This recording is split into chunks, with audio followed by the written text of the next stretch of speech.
serious as a heart. I've got it in my blood. I tell people, if you look at my blood cells, they're house shaped, you know? Can't get away from it, even if I wanted to. How So you doing, man? How you I'm doing? doing great. Yeah, it's great to be on the call with you again. So yeah, bring me up to speed. Tell me what your thoughts are, and let's see what we can do. So I spent the first 2 weeks just trying to learn everything and what sounded interesting and talking to everyone. And now I'm starting to hone in more on what I want to do, right? And I recall back to our conversation, and you were like, if uh if I could help, or if I wanted to help, or if we wanted to do something together, I'd go in. So I'm like I'm circling back around to say, what's up, man? It's like, Oh yeah, how can I be helpful? yeah, How can I yeah. be helpful? Absolutely. I tell you what I'm really looking for is another business partner, quite honestly. Somebody where we have that connection. Because unless that happens, it's very hard to really make progress in this business.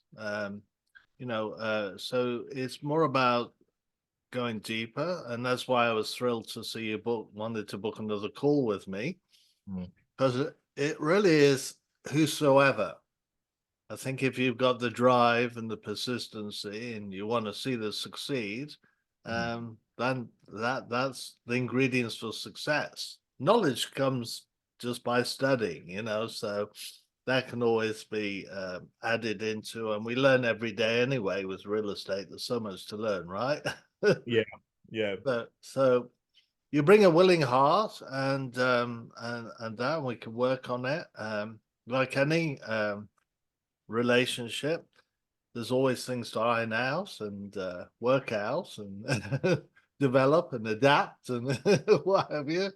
So we know that that's part of this process. So You that's kind of what I'm looking for is another business partner. I've had very successful business partners, and I've still got very successful business partners, but I'm always looking for more as well. So know. one of the biggest things, I don't know whether um, did you read this book, my little book, by the way?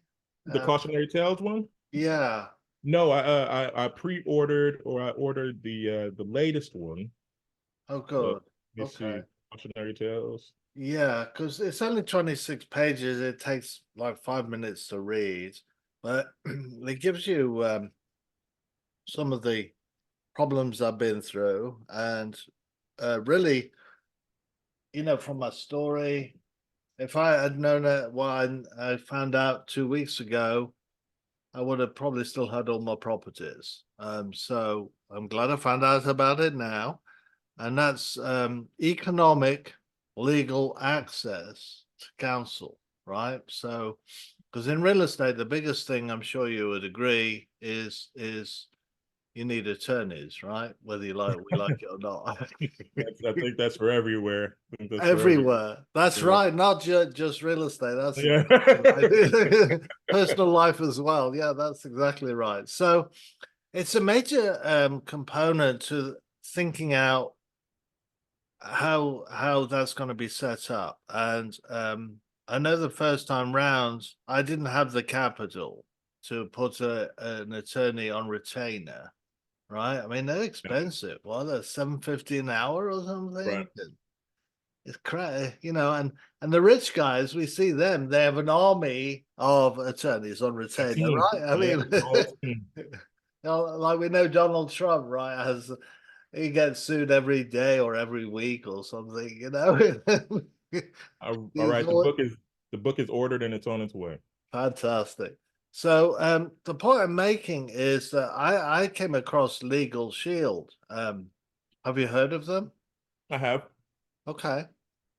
And I was blown away by their plans. I don't know whether you've looked at their plans, but it's like it works like insurance. So, and it puts an attorney in your back pocket from an app. So you can click on that, talk to the attorney, and he's not going to charge you anything. He's already been paid, right? And he gets Okay. paid because we pay a monthly amount. It's a really low monthly amount. See? So Okay. it's a phenomenal way of doing business because at the turn of a hat, and no matter how small the suit is, if it's just like $500, for instance, we'd still call them because we're not worried about the attorney bill, right? I mean, Right. so it makes a lot of sense, right? So that's so I joined as soon as I saw that, and I thought I'm going to tell everybody about this in real estate because we're writing contracts all the time, or they can look at it and advise us exactly what it is, and it's nationwide. The thing with attorneys is, yeah, you keep having to find an attorney in every state, right? You do a deal here, you do a deal there. And with the virtual world, the way it is, it gives you opportunity to have legal counsel anywhere in the country for that low monthly fee. So to me, it made sense. So All right. yeah. I'm putting in my notes right now. So even if you don't do what I'm doing and do it as a business. I'm doing it as a business as well because they pay on a daily basis. Mhm. So whenever you make a sale, certainly be a customer if you're in real estate, especially multifamily, because you need attorneys. You need actually three attorneys. You need a securities attorney and a real estate attorney, right, and a litigation attorney. Litigation, Securities securities. and real estate. Three attorneys with a multifamily. So, so real estate having attorney fees can be a significant part of your outgoing expenses when it comes to Mhm. real estate business. So, as I say, I was absolutely thrilled to find this legal shield, and I'm going to put in the chat where you can study this yourself and see. And sometimes, if you don't um,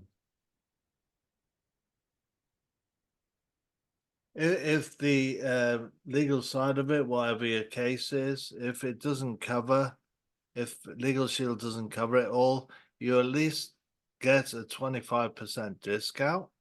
Mhm. So even if it's something that's not covered, because it works like insurance, you see. So in most legal things is going to cover, they cover up to 100 hours of trial time. So Okay. yeah, the other attorney knows you're going to do that. They probably want to settle out of court because they've got to match that. If you're getting sued, right, and they come at you, um, and you've got 75 hours Mhm. trial time, they're going to probably want to settle out of court, right? Because they can't probably match that and put up that retainer. No, I So, understand. so it's a really good, Yeah, I see it here. yeah, Okay, I see it. All right. yeah. First And lesson. First lesson is to make sure you have an attorney.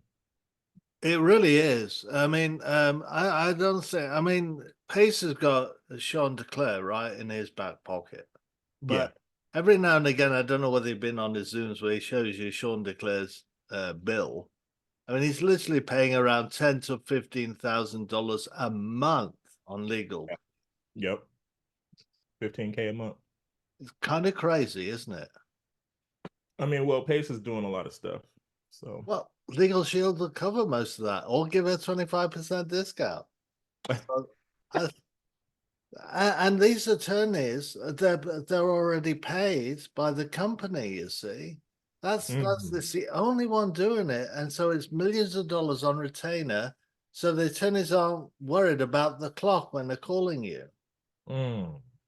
See that? I mean, so Sorry, Sean. Sorry, Mr. St. Clair. yeah, I know. Cool. And I wish I could. I don't really have access to pay, so not many of us do. He's so focused on what he's doing, and why would he listen to little pleb like me, you know? But I mean, I wish I could save him all that money. It's kind of crazy. Okay, what's the second lesson after attorneys? Yeah, so that's the major thing. And I went bankrupt, I lost everything. Hmm. And that's why I'm passionate about that. So going into large multifamilies, as I say, you need three attorneys. So we need a good legal plan, going forward, to mitigate those costs. So I'm glad I found that major jigsaw piece. It's like the last piece of the jigsaw, is that legal counsel, economic legal access to legal counsel. And that happened in 19. The guy, it's been around for 52 years, and it started with an accident, a car accident. This guy, he was an insurance guy, and he had an accident, and it wasn't his fault. And the other person sued him, and he got served papers while he was in the hospital recovering. So that's when he decided he had the bright idea of doing it like insurance, the legal access to Oh, legal okay. counsel. Yeah. So it's been around for 52 years and it's got no competition. So pretty wild. So let's get on to that's the probably the second biggest thing with multifamily is it is actually insurance. So you got the legal bills the biggest, all right? Okay. And then the second biggest deal killer in multifamily is insurance. Okay. So actually, yeah, I should do an education on this because this saves people a lot of time. Now, where are you located?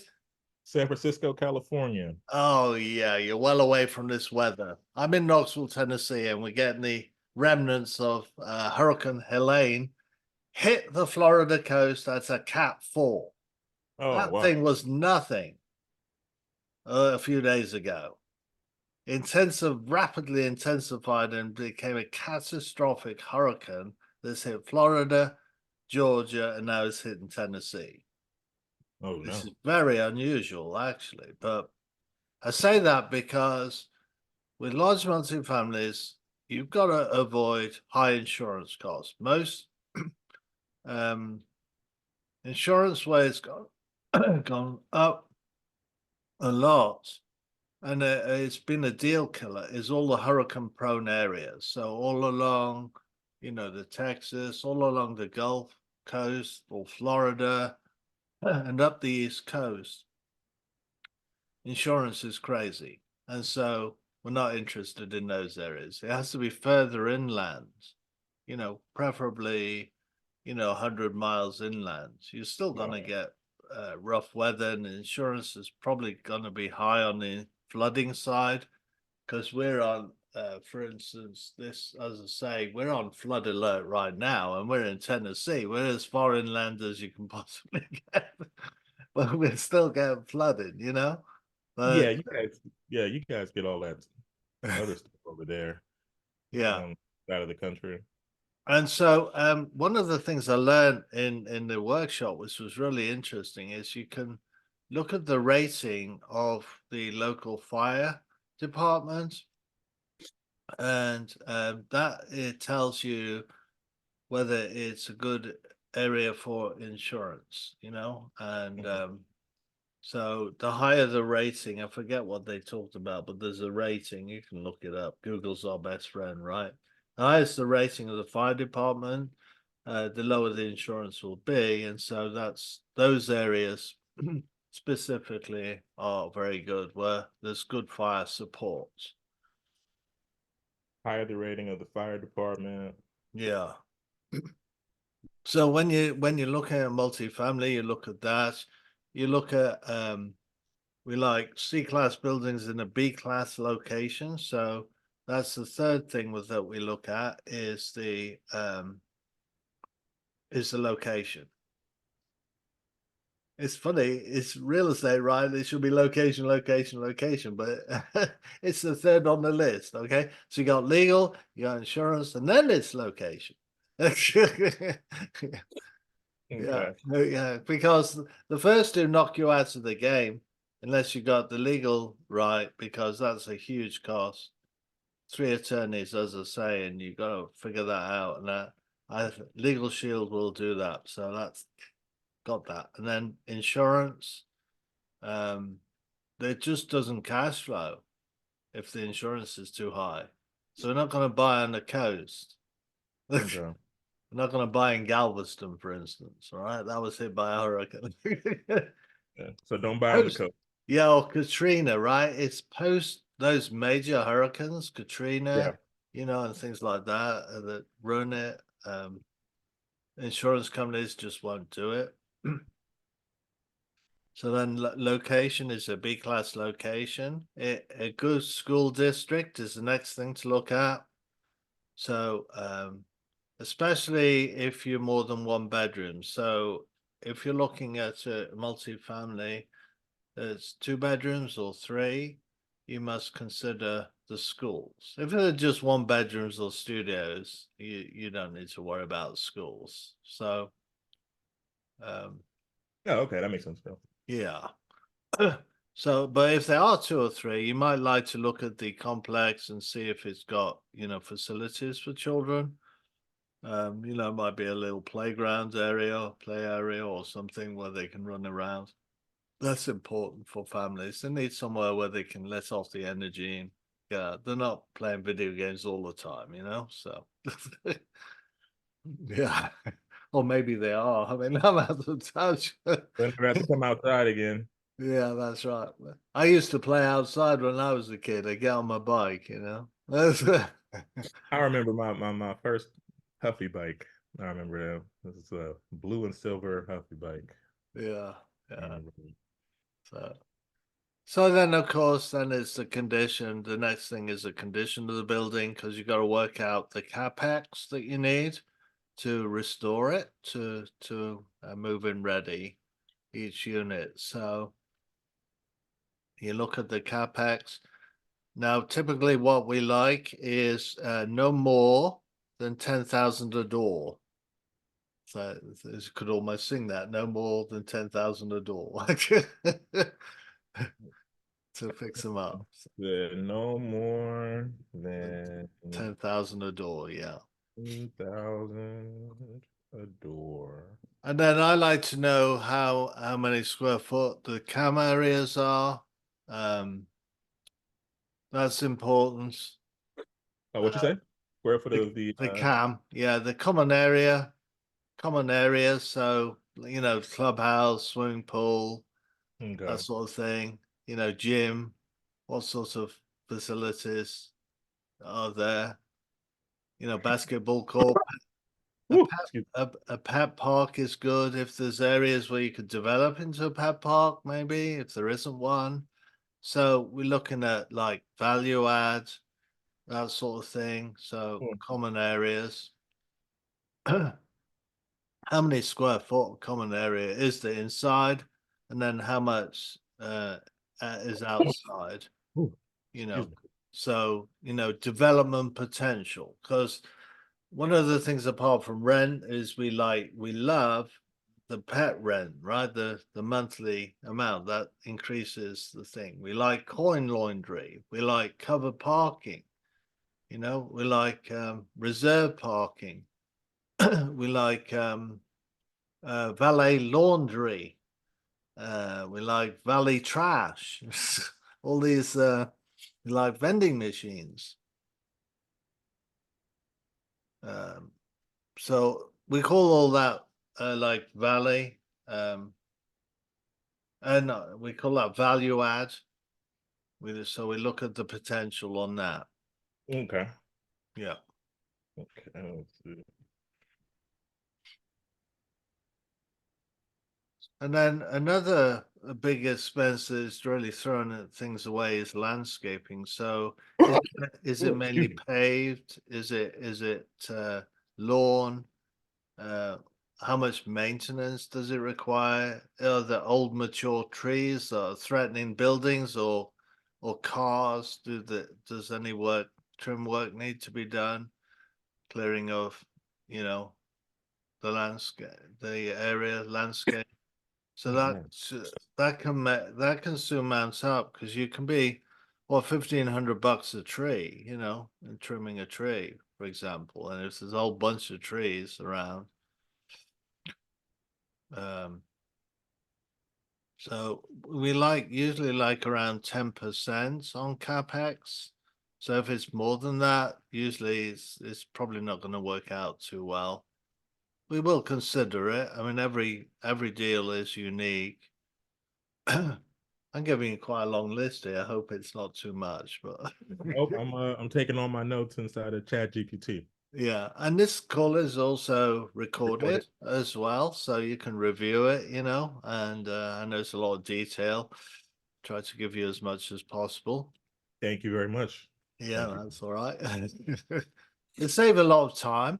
Now the capex, the cap, um, you got market cap and you got the building cap. Okay, do you know the difference on those? Nope.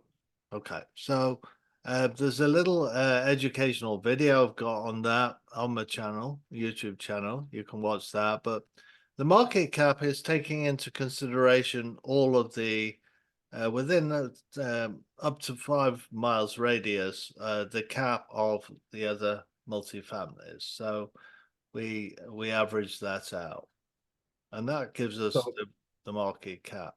so it's like comping. Yes, it's exactly like comping, finding the market cap, and then comparing that with the subject property and seeing what their ask price and what the cap is on it. Is it below or higher than the market cap? Now, it's complicated because if it's lower, you want to look at the expenses and see if they're paying too much for, say, management Mhm. of the property, for example. You got to figure out why the cap rate is lower than the market rate, and then if it's higher, that can be a sign of distress. So again, you've got to figure out that. Um, that shows a little bit of either missing expenses out. So when you do the underwriting, you got to figure out, have they included everything? If it looks like they have, then why are they selling? You always want to know that question anyway, but if it's a higher cap, something's amiss than you want to be on or about very close to the market cap, because I mean, what seller doesn't want to get the best price, right? I mean, so if the cap's higher, there's something amiss. It's usually the expenses, right? That's wrong. Yeah, so they haven't got that down. So I don't know whether am I going too deep on you on this or Nope, nope. I'm right there with you. This is sounding like business plan stuff. I do business plans. I definitely do that. yeah. So um okay. Stop me if I'm going a little bit too deep in the weeds, as it Nope. were. I'm right there with you. I'm right Yeah. there with you. Yeah, so that would be determining the market cap, then comparing it to the building. So that gives you an idea of whether they're asking for a reasonable amount on the property. You're Mhm. going to do your own underwriting anyway and come up with your maximum offer on that anyway. And it's often very different if it's on market. Oh, yeah. Let me mention this. If it's on market, it's in the trash can. It's already been through a list of serious operators who are looking to buy. Okay. So it's already been through this VIP list.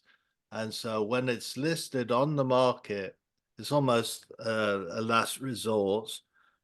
So that price that they're asking for that's been published is usually way too high. There is what's called a whisper price, and so if you know the broker well, he might even give you that whisper price. All right, so which is it's just lower than obviously what they're asking for. I mean, it's the broker's obviously fiduciary duty to get as much as possible, but of course, the experienced operators know how to underwrite and know what the building's worth.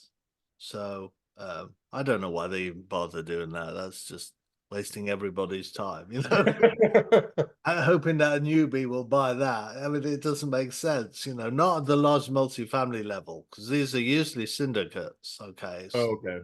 yeah, this doesn't really make sense in that case. You know, I understand it with single family houses. That happens all day. You got newbies, probably tens of thousands of newbies coming on the market, and they'll buy them at whatever price, you know. So, but not large multifamilies. That's a different kettle of fish. All right, different Understood. league we're playing in.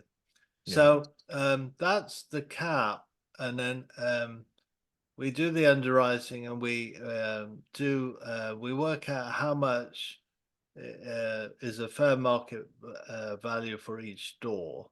So we compare that with the market as well. We do that, and we look at what the fair market price per door is out there, and then we do the same for this property here Mm, and the subject property.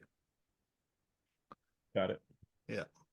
So we like the cap rate to be at or slightly above, and well, so not a lot above, unless they're giving it away, unless the story makes sense. Okay, and obviously, I mean, the higher the cap, the better, but you got to be very clear on the story. So usually a red light goes off if it's too high, the cap above the market. But that's generally, and then the other thing is. Once we acquire a property, obviously we want to stabilize it. We buy it because there's scope to double the price within 3 to 5 years. So we like the occupancy to be we like it between 70% occupancy all the way up to 85%. So that's the range of occupancy. And we like it in that range because there's plenty of vacant units where we can immediately renovate them and start charging the full market rate. We like to be able to stabilize the property within 9 months. So, but again, the ranges from 9 months to 18 months to stabilize the property. Now, I heard you said you want occupancy from 75 to 85%. 70% to 85, 70 to 85. Right. And we're just about run out of time. I got another Zoom call in 2 minutes. So Yeah. if you want to book another call, let's do that. But I think I've given you a bit of Thank homework to dwell on there. And yeah, definitely check out. If you want to talk to me about Legal Shield as well, we can do a separate thing if you like. Because that's something, you know, if you're playing in this sandbox, as it were, you definitely want legal counsel and attorney in your pocket for low monthly fee. Okay. I think it is. You can do it for like 64.50, both personal and business, for $64.50 a month. Okay. Yeah, wild. All right. Well, Yeah. thank you, Deshaun. Thank I've been you. chatting too much, probably, but we'll chat again. Okay. All right. Okay. All right. Bye bye Thank for you. now. Thank you.